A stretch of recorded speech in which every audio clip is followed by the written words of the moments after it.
Jemaat HKBP Delta Mas yang dikasihi Tuhan, selamat pagi dan salam sukacita. Hari ini kita kembali membaca dan merenungkan firman Tuhan yang menjadi sumber hikmat dan kekuatan kita. Untuk itu, marilah kita berdoa. Terima kasih Tuhan atas hari baru yang Tuhan anugerahkan buat kami. Dan di pagi ini, kami mau dengar-dengaran akan firman-Mu. Curahkanlah Roh Kudus-Mu untuk menerangi hati dan pikiran kami. Amin. Firman Tuhan pada hari ini diambil dari Roma 15 ayat 1 yang akan dibacakan anak remaja kita. Nats Renungan Harian Jumat 19 September 2025 diambil dari Roma 15 ayat 1. Dalam bahasa Indonesia dikatakan, kita yang kuat wajib menanggung kelemahan orang yang tidak kuat dan jangan kita mencari kesenangan kita sendiri. Dalam bahasa Batak Nidok. Alai patut dehita namar gogoi mengaju hagaleo ni akan nahurang gogo. Jala unang matahasiani dirita. Amin. Amanginang dan saudara terkasih di dalam Yesus, dalam kehidupan bersosial di tengah masyarakat yang majemuk, tentunya tidaklah mudah. Kita tidak jarang menemukan adanya perbedaan antar manusia, perbedaan dalam cara berpikir dan bertindak, perbedaan tingkat pendidikan dan pekerjaan, kebiasaan dan adat istiadat, keyakinan, bahkan dalam hal iman. Ada yang imannya kuat, ada yang masih lemah, ada yang sudah matang dalam rohani, ada pula yang baru bertumbuh dengan semangat yang berapi-api. Dalam situasi seperti ini, sering timbul kecenderungan manusia untuk mencari kenyamanan diri sendiri tanpa memperdulikan permasalahan yang dihadapi orang lain di sekitarnya. Namun Rasul Paulus dalam Nats hari ini mengingatkan kita akan satu panggilan penting bahwa kita yang kuat wajib menanggung kelemahan orang yang tidak kuat. Inilah prinsip kehidupan Kristen yang sejati. Bukan hidup untuk diri sendiri, melainkan untuk membangun sesama dalam kasih dan persaudaraan, sekalipun kita berbeda-beda. Perbedaan ini menjadi warna-warni yang menghiasi kehidupan kita, di mana manusia tidak bisa hidup sendiri, tetapi saling bergantung dan membutuhkan pertolongan orang lain. Amanginang dan saudara terkasih di dalam Yesus, Rasul Paulus menuliskan kitab Roma ini sekitar tahun 57 Masehi saat ia berada di Korintus. Saat itu, jemaat di Roma adalah jemaat yang beragam. Ada orang Yahudi yang memegang tradisi Taurat dan ada orang non-Yahudi yang baru percaya kepada Kristus. Perbedaan latar belakang ini menimbulkan persoalan dalam persekutuan mereka. Dalam pasal 14, Rasul Paulus sudah mengingatkan jemaat di Roma untuk tidak menghakimi sesama saudara perihal apa yang boleh mereka makan. Karena ada yang berpendapat bahwa orang yang lemah imannya hanya boleh makan sayuran, sedangkan orang yang imannya kuat bisa memakan berbagai makanan.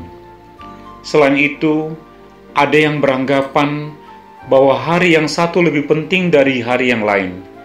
Di sisi lain, ada juga yang beranggapan bahwa semua hari sama saja. Inilah perbedaan yang terjadi saat itu yang bisa memicu potensi konflik perpecahan di tengah jemaat. Dalam hal inilah, Rasul Paulus menekankan prinsip penting bahwa yang kuat jangan merendahkan yang lemah, tetapi wajib menanggungnya. Artinya, orang yang sudah dewasa dalam iman harus mengalahkan ego, rela berkorban, dan tidak hidup untuk diri sendiri. Bahwa teladan utama kita adalah Kristus yang tidak mencari kesenangannya sendiri, melainkan rela menanggung kelemahan dan dosa kita semua.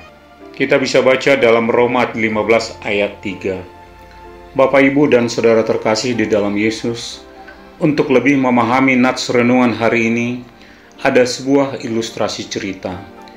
Dikisahkan tentang seorang ayah dan anaknya yang berjalan pulang dari pasar sambil membawa sekarung beras.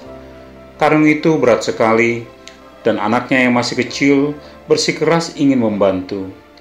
Sang ayah tahu bahwa anaknya tidak akan kuat, tetapi ia membiarkan anaknya memegang sedikit bagian dari karung itu. Sesampainya di rumah, anak itu dengan bangga berkata, "Ayah, lihat, aku ikut memikul beras ini sampai rumah." Ayahnya tersenyum dan berkata, "Ya, kamu memang ikut memikul, tetapi sebenarnya akulah yang menanggung beratnya. Kamu hanya menempel saja."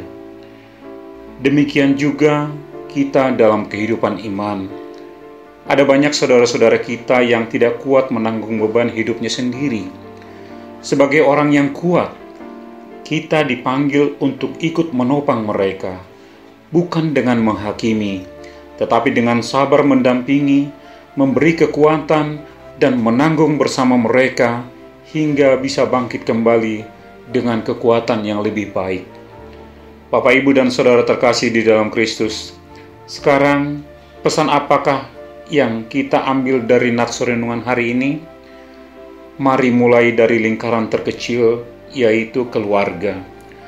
Sering ada anggota keluarga yang lebih lemah, entah dalam iman, dalam karakter, atau dalam hal ekonomi. Yang kuat harus menanggung yang lemah, bukan malah menghakimi atau meninggalkannya. Kemudian kita bergeser ke lingkaran yang lebih besar, yaitu komunitas gereja.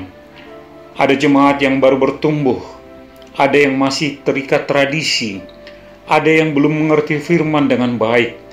Kita dipanggil bukan untuk merasa lebih benar, tetapi untuk membimbingnya dengan kasih dari Kristus. Sekarang, mari perluas dalam lingkaran yang lebih besar, yaitu masyarakat.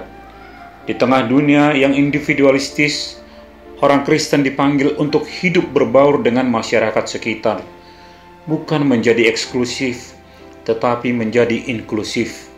Tidak hanya memikirkan kepentingan diri sendiri atau kelompok, tetapi juga kepentingan orang lain. Tentunya, kesemua tindakan dan perbuatan kita di atas bisa terlaksana dengan baik kalau kita memiliki teladan yang benar, yaitu Yesus Kristus. Dia sendiri rela menanggung kelemahan kita.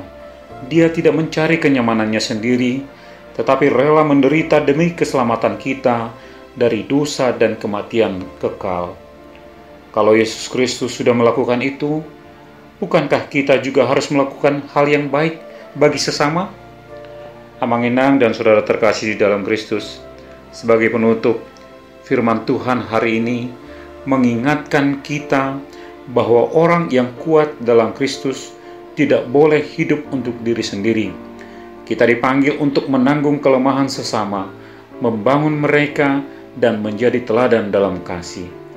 Kiranya kita belajar untuk tidak hanya mencari kesenangan pribadi, tetapi meneladani Kristus yang rela berkorban demi keselamatan kita. Dengan begitu, hidup kita bukan hanya diberkati, tetapi juga menjadi berkat bagi banyak orang. Marsangat Mahadibatata. Amin. Mari kita bersatu di dalam doa. Bapa di surga, kami bersyukur untuk firman-Mu hari ini yang mengingatkan kami agar sebagai orang yang kuat, kami mau menanggung kelemahan saudara-saudara kami. Ampunilah kami jika selama ini lebih sering mementingkan diri sendiri. Ajarlah kami meneladani-Mu yang rela berkorban demi keselamatan kami. Tolong kami supaya sabar, rendah hati, dan siap menopang sesama dalam kasih. Dan kuatkan kami, agar hidup kami bukan hanya diberkati, tetapi juga menjadi saluran berkat bagi orang lain. Berdoa untuk anak-anak kami, berkatilah mereka di dalam sekolah ataupun perkuliahannya.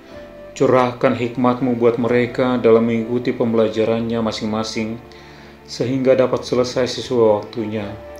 Yang sudah selesai kuliah, biarlah Engkau memberikan pekerjaan yang baik dalam mengaplikasikan ilmu yang sudah mereka terima selama ini.